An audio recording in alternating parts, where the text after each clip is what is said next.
तारीख 16 जून सन 2022 दिन गुरुवार। इस वक्त आप मौजूद हैं टीवी9 भारतवर्ष डिजिटल चैनल पर और मैं हूं आपके साथ आपका दोस्त संजीव चौहान। आज के पॉडकास्ट में आपके ही बीच की कहानी सुनाने को आपकी भाषा, आपके लहजे, आपकी अपनी शैली में, सीधे सपाट शब्दों में, वो सीधी सपाट बेबाक बातचीत जिसे मेरी जुबान बोले और आपके कान खुशी खुशी सुन और आपका दिमाग बिना किसी माथापच्ची के समझ सके। चलिए तो फिर हो जाएं शुरू। आज हम लोग बात करते हैं रूस को तोड़ने की खातिर उसके सीने पर पश्चिमी देशों व अमेरिका, ब्रिटेन द्वारा जबरिया ही लादे गए अंधाधुंध प्रतिबंधों की बात। रूस और यूक्रेन के बीच जब से जंग शुरू हुई है तभी से गोरों की दुनिया यानी पश्चिमी देशों में तेल के खेल पर बवाल मचा हुआ है। यूरोपियन यूनियन में शामिल देशों ने सोचा था कि रूस से वे तेल गैस लेना बंद कर देंगे तो रूस भूखा प्यासा मर जाएगा।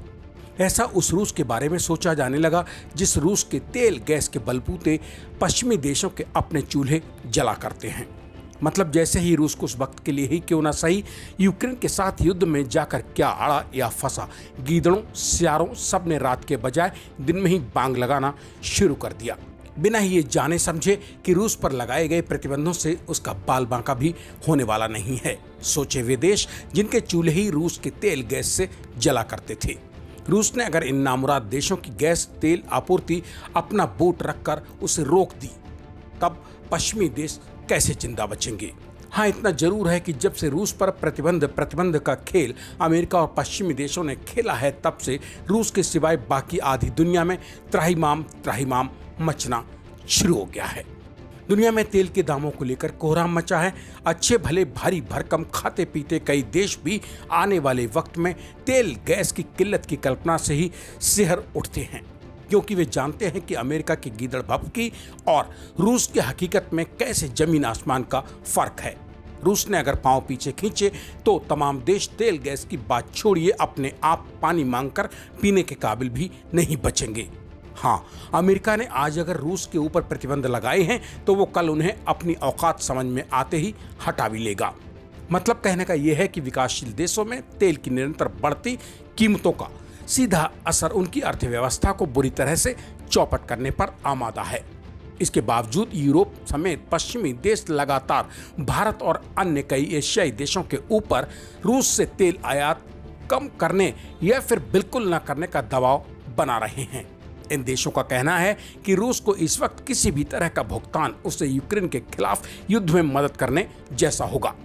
यहां बताना जरूरी समझता हूं कि भारत के विदेश मंत्री एस जयशंकर साफ कर चुके हैं कि भारत जितना तेल रूस से महीनों में खरीदता है उतना तो यूरोपियन देश चंद दिनों में ही रूस से खरीद लेते हैं।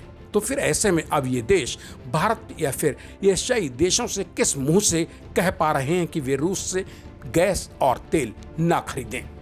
असली और ज्यादा मुनाफे वाला मोटा बिजनेस तो तेल गैस से यही देश रूस को दे रहे हैं और चाहते हैं कि ये भारत व एशियाई देश इस मामले में रूस का बायकॉट करें, जो कि असंभव है। दरअसल चंद दिन पहले ही दो स्वतंत्र संस्थानों फिनलैंड के centre for research on energy and clean energy मतलब CREA और कमोडिटी डेटा फर्म केपलर ने दुनिया भर में रूस के ईंधन की बिक्री को लेकर कुछ आंकड़े जारी किए हैं।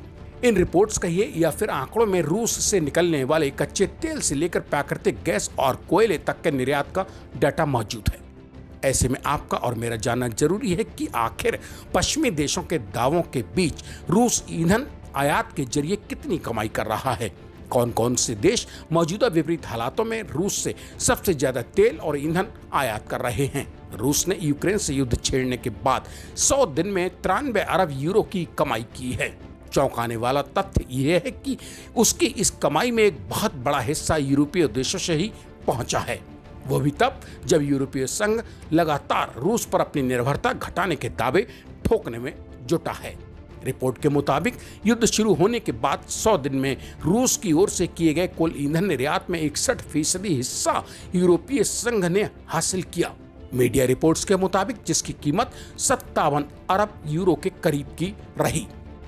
CREA की रिपोर्ट में युद्ध शुरू होने के बाद 100 दिन में तेल आयात के जो आंकड़े दिए गए हैं उनसे साफ होता है कि रूस यूक्रेन के बीच चल रही जंग के दौरान चीन ने रूस से सबसे ज्यादा तेल आयात किया है।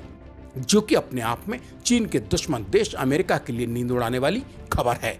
अकेले चीन ने ही रूस से 93.97 अरब यूरो का ईंधन आयात कर डाला है।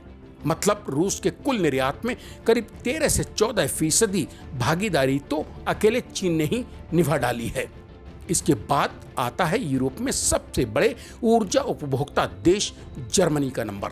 जर्मनी ने रूस से दूरी बनाने के दावे तो भारी भरकम किए, मगर आज सबकी हवा निकल चुकी है। जर्मनी का रूस से ईंधन आयात इन 100 दिनों में 12.96 अरब यूरो का देखा गया है। रूस से ईंधन आयात करने वाले देशों में तीसरे पायदान पर नीदरलैंड्स, चौथे पर इटली, पांचवें पर तुर्की, छठे पर फ्रांस और सातवें पायदान पर पोलैंड खड़ा मिला है। यानी रूस के टॉप 7 तेल आयातकों में से 5 तो यूरोपीय संघ के ही वे देश हैं जो दुनिया के सामने चीख चिल्ला रहे हैं कि वो रूस को सबक सिखाने के लिए उससे ईंधन का आयात कम करें या बिल्कुल ना करें। भारत ने रूस यूक्रेन युद्ध शुरू होने के बाद मॉस्को से ईंधन खरीद बढ़ाई है, यह तो साफ है।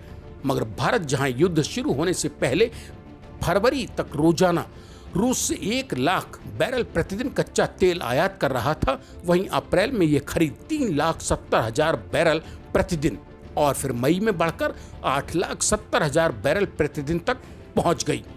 CREA के मुताबिक भारत इस वक्त रूस के कच्चे तेल के बड़े आयातकों में से एक प्रमुख है। सिर्फ तेल की ही बात की जाए तो भारत इस वक्त रूस से 18% निर्यात को हासिल कर रहा है। हालांकि एक न्यूज एजेंसी की खबर के आंकड़ों की माने तो उसके नजरिए से रूस इस वक्त भारत का दूसरा सबसे बड़ा तेल निर्यातक देश है, जहां से करीब 12 लाख बैरल तेल प्रतिदिन निर्यात हो रहा है। हालांकि इराक अब भी भारत का पहला सबसे बड़ा तेल निर्यातक देश है। अरे भाई, जब रूस के ऊपर प्रतिबंध लगाने का समर्थन करने वाले देश ही रूस से अपने चूल्हे जलाने के लिए तेल गैस लेने पर आमादा हैं, तो फिर वो भारत या फिर किसी भी एशियाई देश के रास्ते में क्यों रोड़ा बनने पर तुले हैं। पहले आप अपना घर आंगन तो साफ सुथरा कर लीजिए, तब फिर पड़ोसी या रिश्तेदार के घर में मौजूद कमियों की ओर उंगलियां उठाने की हिमाकत कीजिए। इसी के साथ अब आज मुझे यानी अपने दोस्त संजीव चौहान को दीजिए इजाजत। कल मेरे लौटकर आने का कीजिए इंतजार। तब तक के लिए नमस्कार। और हाँ दोस्त, जाते जाते TV9 डिजिटल चैनल को सब्सक्राइब और पॉडकास्ट की इस कड़ी को अपनों के बीच शेयर करके कमेंट बॉक्स में अपने मन की बात भी तो लिखते जाइए।